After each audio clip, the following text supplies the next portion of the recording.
Richard Nixon's overnight guest at the White House, Art Linkletter, emerged from the Lincoln bedroom and joined the president for breakfast. It was the 18th of May, 1971. Linkletter had already been a well-known TV and radio personality for decades, most famous for gently teasing children in a show called Kids Say the Darndest Things. He was there because he and Nixon were comrades in arms against a common enemy, drugs, LSD in particular, and the man that, for both of them, represented the nexus between drug culture and the chaos that had come to engulf the late 1960s. Psychedelic drug advocate and former Harvard professor Timothy Leary. Nixon had summoned Linkletter to the White House because he wanted his help in launching the crusade that would come to be known as the War on Drugs, and he wanted to start with Leary, whose famous counterculture mantra was tune in, turn on and drop out.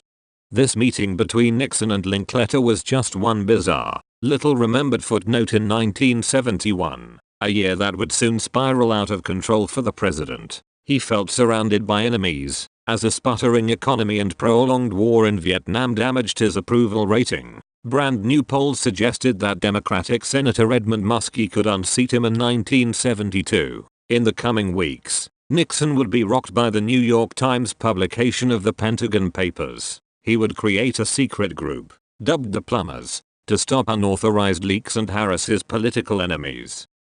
In the middle of this storm, Nixon sensed an opportunity to reverse his political fortunes by demonizing drugs and the counterculture around them. He had become increasingly bellicose on the subject, even meeting with pop star Elvis Presley in a bizarre White House meeting in December 1970, where Nixon shared his opinion that those who use drugs were anti-American, and where Nixon gifted Elvis, who would later die of a heart attack linked to drug abuse, with an honorary narcotics officer badge. The president's efforts seemed to be paying off. A new opinion poll indicated that 23% of Americans now viewed drugs as America's #1 problem, up from just 3% 2 years earlier. From the beginning of his fight against drugs, Nixon had zeroed in on Leary. In 1969, Leary had won a unanimous Supreme Court decision over the Nixon administration that struck down a portion of federal marijuana laws. Then, Leary had publicly mocked a high-profile drug interdiction program Nixon announced, Operation Intercept. It became easier to connect what Nixon called the Age of Anarchy with Leary, to see him as a Robespierre on acid, a kingpin hellbent on unraveling the normal order. He was a subversive, a hippie rebel leader summoning his army, a socio-cultural terrorist whose real master plan was to blow up the nation's moral compass in the name of drugs and free love. Leary was, in the words of Richard Nixon, the most dangerous man in America. Linkletter had a reason to hate drugs, and in particular Leary, too. He was a father of 5, but his youngest child, Diane, had committed suicide 2 years before. She had been 20 when she jumped to her death from a 6th-story window. He had gone public with his grief after his daughter's death, lashing out in anger at LSD, the drug he assumed had caused her to die. It wasn't suicide, because she wasn't herself. It was murder. She had a tiger in her bloodstream. An autopsy revealed no drugs in his daughter's system, but Linkletter insisted that she had been tripping on acid when she made her leap. He had launched an anti-drug crusade and focused his anger on one man. Leary called LSD God's greatest gift to man, and when somebody like Timothy Leary comes out and justifies it, we have got to jump on him with hobnailed boots. It was this feud with Leary that caught Nixon's attention.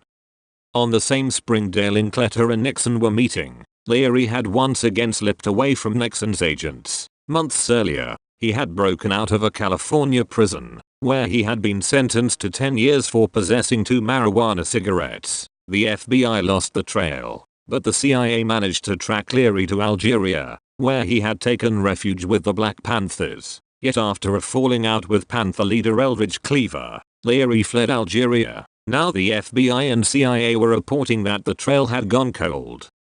In Washington, Nixon had watched the unassailably genial Linkletter target Leary in speeches and writings. It was beyond fortuitous. They were after the same man, as was one of Nixon's increasingly important aides, G. Gordon Liddy, one of the chief plumbers, who was the most fervently obsessed of Leary's pursuers. He had carried out the earliest drug raids against Leary at an LSD retreat in upstate New York.